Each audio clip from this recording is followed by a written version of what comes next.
Check the mic and make sure it sound right, boys.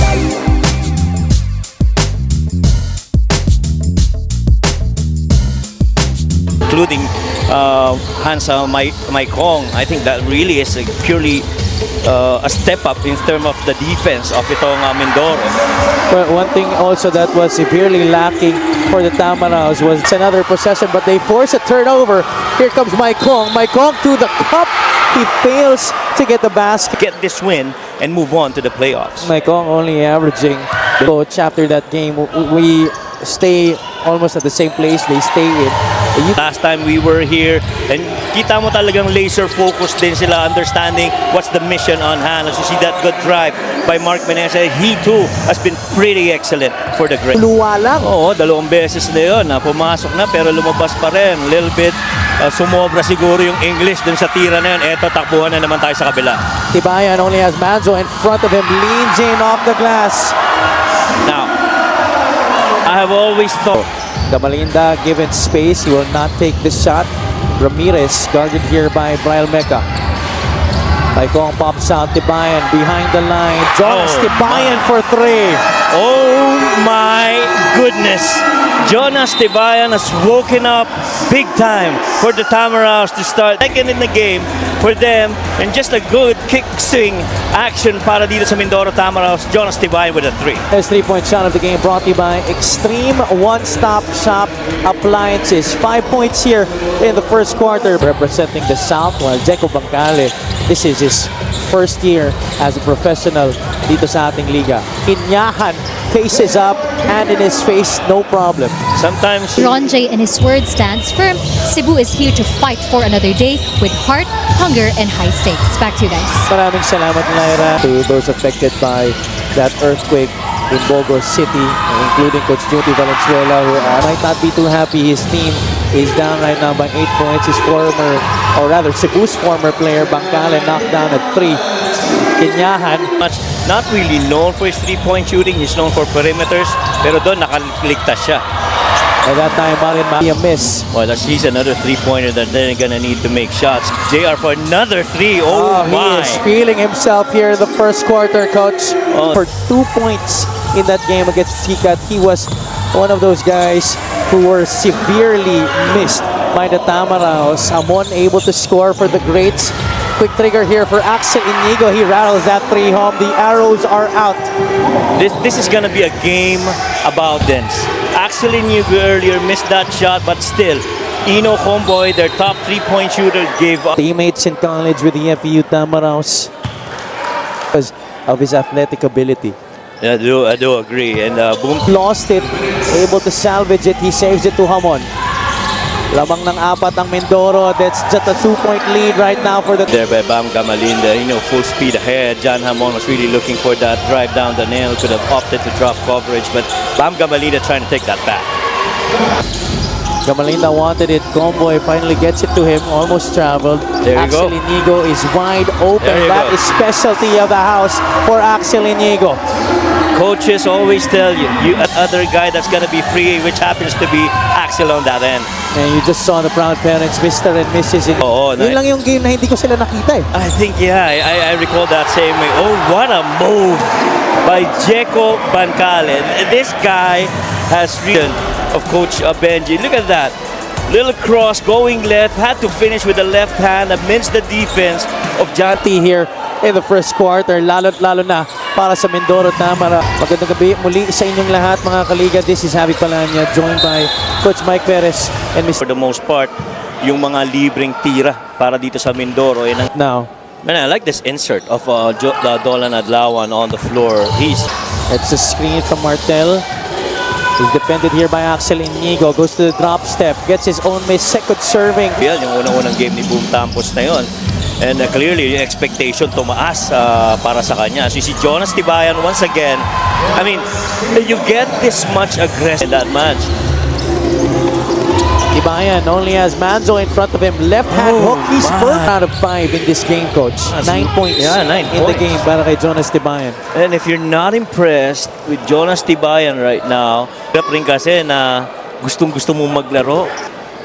And this guy, Mark Menezes, to have you have to... Ikaw, Coach, parang ayaw mo na nga ata umuwi. Kung wala nang lakad bukas, ako wala nag-antay na pamilya. No? Good drive. Is not gonna work there para kay Mark. Gotta pitch it ahead. Sedoripa goes through the maggot screen. Offensive foul against the former NU Bulldog. Well, two things right there na hindi masyado pa. Both these guys had the right thing in mind. Pero yun nga, nakagalaw kaagad si Sedoripa pababa. Paset pa lang yung screen na yun ni Magat. And then yung galaw ng ball hat. Cebu's only missed one from the line in this ago, actually. I agree. And you know, it doesn't.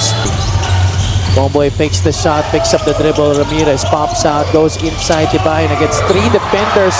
Walang kap. Meneses to the cup. Left hand finishes good. Bomboy That's goes the shot. to the corner. That's the shot. By Kong, wide open look. Not really his strongest suit, but So too. Tibayan going straight, draws the foul on Brian Mecca. In this match. Previously just saw and Coach Benji really waking up the three-point shooting of Axel Inigo. 12 puntos na sa laro para kay Jonas Tibayan. Miss from JR Kinyagrits. Tapos inbounds to Ontiveros. Ice guarded here by Axel. Floats it up, gets the 2 points. Ice on. Right through the gut. Vienes to extend this to 4. Clock and game clock. Kinyan will take it. Tumalog. Tapos another offensive rebound. Able to lean in for the 2-point game. And you know what's surprising, Javi, considering the pace at which this game... Oh, wow! Oh my goodness. Same way that he did in the first half. What a move by June Manso. Able to get away from the defense but unable to score. Lian Martel is able to do so. Gamalinda, Maikong, Tibayan, Sedoripa, and Inigo. The 5 to begin the second half for Coach Benji Teodoro. Bam Gamalinda had to adjust. Gets the foul. A big shot for Bam Gamalinda. Great offensive players need two things for them to do their damage. So far with only 6 tonight. This team continues to stay on. Goes to the other side. Tampos for 3 with 1 on the shot clock. Ugsang is there. Tips it right back in. Plus the foul. Jonas Tibayan at that point completely is one of the Cebu greats primary rebounders. He didn't need to put that ball down. He really just tipped. 46 to 43. Ugsang complete. Looking for somebody to pass to. Pinapahirapan sa nilip. Ugsang. Gamalinda now. Turning the corner. Gamalinda one fake. Jumper rattles that one home. The Mindoro Tamaraw. What more are we going to see when the first round of the playoffs start? Indeed. If this is going to be a Ooh, what a shot by John Hamon. Off balance din doon. Campos draws contact and that trickles in. What a magical shot by Boom Campos. Didn't get to it. Went to his right. Tried to finish but at the last second had to contort his body for that left hand scoop. At bakit nga ba natin hindi i-feature sa ating Dixer great move of the game, born for greatness, that had greatness. We're talking about how quick the action has been here in the half court. 7 turnovers as opposed to 4. That's the shot there. For Cebu and Mindoro respectively. Way downtown, no problem. But Meneses may tangan ng bola. Able to swoop in. Adlawan is there for the cleanup job. What stop shop appliances? Adlaw 3-point making, isa na yan sa mga nagiging primary weapon. Itong little decelerate as he went inside the paint. Desiderio draws the foul. Actually, halos magka-contemporary sa UAP si RJ Ramirez saka si 9% free throw shooter. He's really struggled with that a lot this season. It's free throw shooter. Ito si Paul Desiderio. There you go. They've been wanting to go to that play. Keeps on delaying him. Nice shot. Oh, Desiderio finally finds the bottom of the net on that jumper. And I like that he shook his head, understanding I gotta get in the groove now. Oh my goodness. Wow. Comboy. Oh, Adlawan having trouble with the basketball. Bangkale might have warded off on Brian Mecca. Yeah, clearly.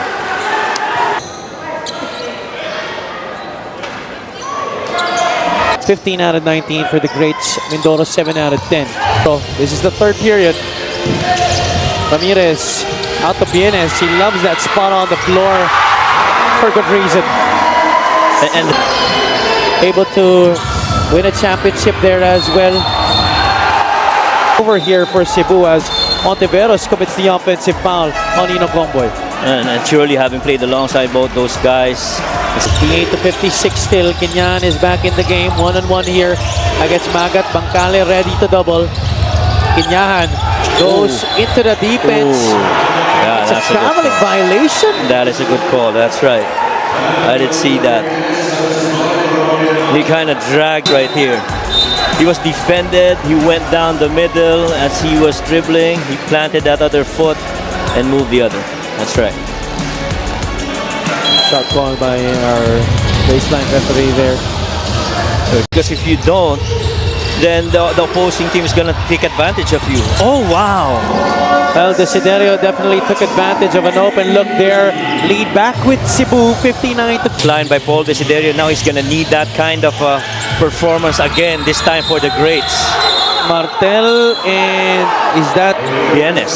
Is that Bienes? No, I think that's Magat.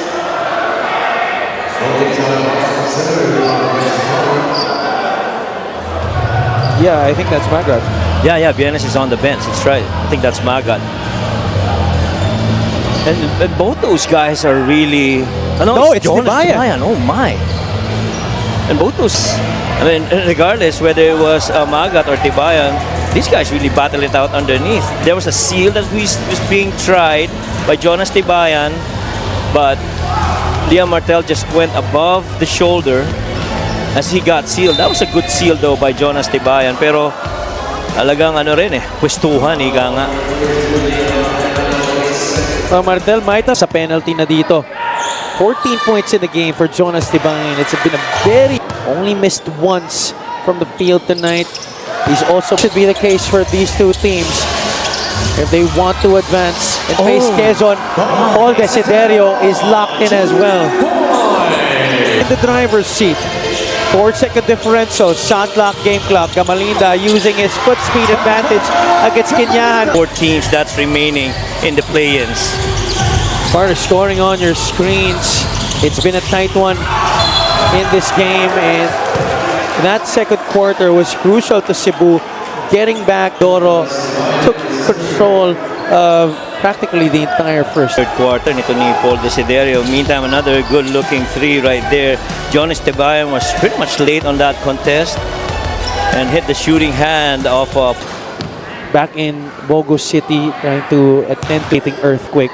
And one thing I can assure you, somewhere in this game, and hoping deep inside, mula sa puso, ika nga yan ang sinasabi ni Coach Ronjay Enrile about yung laro ng Cebu from here on out.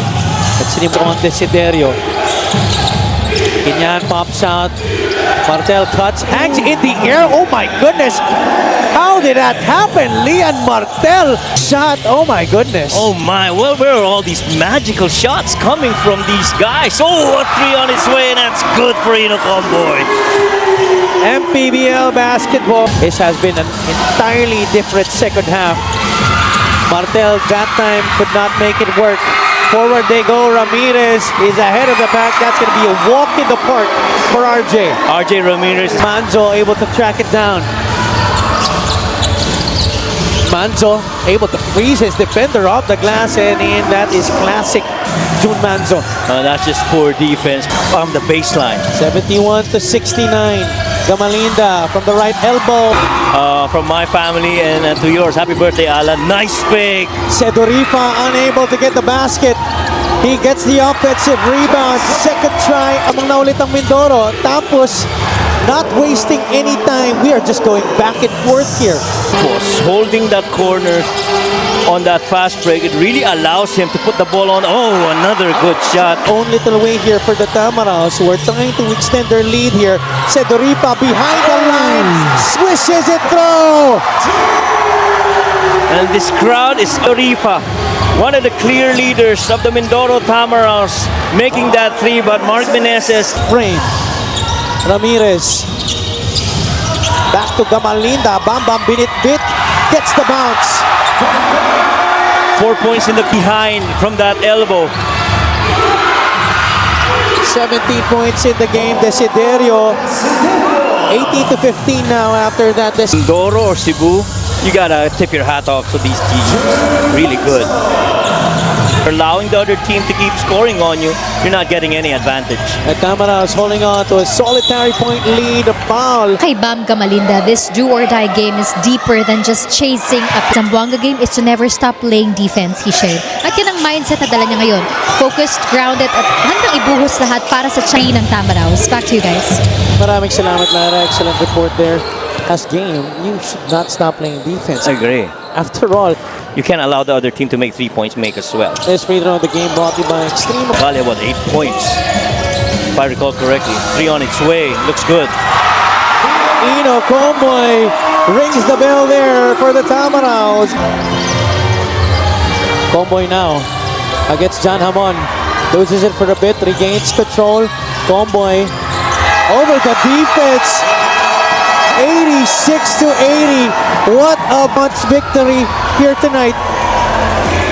Only 2 points in that game against Zamboanga that could have made them the number 7 seed in the South. In this game, this is a battle for the 8th seed. He wants nothing more than to win this one against the Cebu Greats. Meneses back to June. Manzo trying to get away from the double. Able to escape it. Meneses is there. Undergo stab is good. Yun ang talagang hindi nila Hitting down. He wants a clear out. Ino Comboy having trouble with the basketball. Hand in the face. Ino Comboy drains another one. 16 points. Lead back up to 6. Hamon the follow-up. Lead back down to 4. This is far from over. Comboy trying to trickle away as much time from the shot clock. 3 seconds left. Comboy blocked from behind. Ball is loose. Tapos forward to Manzo. Able to regain control. And June Manzo finishes. This is just in the dying minutes. Ino Comboy goes to the left. Pulls up. Jumper. Falls off the rim. Meneses pushing. He's pushing. Meneses throws the foul. Could not make the basket. There's been no one that stopped him. Right here, Ino Comboy getting blocked from behind by Tampos. They went on that run. June Manso scores with that scoop, making this a 2-point game. And really just the other way where Mark Meneses really giving that dash all the way to that paint touch, almost getting that ball to go in. And really, he's just had his way inside the paint. Ito si Mark Meneses. Crucial free throws here coming up para kay Meneses. He's not yet missed in this game. And this is for the tie. Meneses To tie this at 88. the second one is short. Meneses able to Cebu, but we'll see how this goes. Paul Desiderio watching from the bench. Manzo able to get inside basket plus the foul. What a play for Cebu. Right through J.R. Kinyahan, and R.J. Ramirez really just got left behind. Catch and shoot on that spot. June Manso, no problem. My goodness, what a heads-up play too from Boom Boom Campos to recognize that opening. Agree. That at that pass, the ping Missed from the free throw line tonight. Manzo misses. What a time to miss your first free throw of the game. Oh my!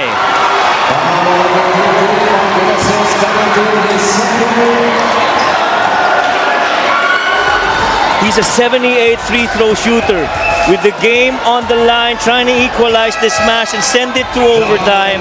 He misses, and Cedarifa secures the rebound. Now it's his turn. But these are his first free throws of the game. Third in assist, Joseph Cedarifa. With the basketball, June able to launch. Manzo could not hit. They wanted a foul. I thought there was a foul. They wanted a foul. I thought there was a foul. I thought June Manso got hit on the wrist. Trying to plead their case. Let's take a look at that again, Coach Mike. At least that in and out. And that left, oh Yes, yeah, he got clipped. definitely. He got clipped on that left arm. Definitely a lot of contact there. Definitely some contact there. But I don't think there's any way to reverse that now. And the reason that the Cebu Greats, after the buzzer sounded, went rushing right in the middle of the floors because that tip actually happened their side of the floor, and so they saw that touch on that shooting arm. Congratulations compared to your last performance. Pinakita mo ngayon that you are still very much here. Alam ko malaking tulong yung pag-motivate ni Bam sa'yo when he said nababawi ka dahil bumawi ka nga talaga. And tonight, talagang pinakita mo that the Mindoro Tamaraws are making history. Wala akong masabi kundi thank you Lord sobra. Tapos hindi ako sorry kay Mayora. Sa last game talaga, kung kailan kailangan niya ako, hindi ako nakapag-perform pero grabe pa rin tiwala nila na binigay nila sa akin ngayong do or die game. And and to the rest of the Mindoro Tamaraws, you just earned your ticket to the playoffs and you just made history for making your first appearance sa playoffs ng Mpbl. Again, congratulations. Anong pakiramdam? Sobrang saya. At mga Mindoreños, para sa inyo to! Woo! Tapos, credits kayo nila coach sa mga teammates ko, sa buong management, lalo na kay Mayora, and sa mga Mpbl staff na nakasama namin, nilanapan nila ako ng laro last game, pero ito na. Kuya Avi, shoutout sa iyo.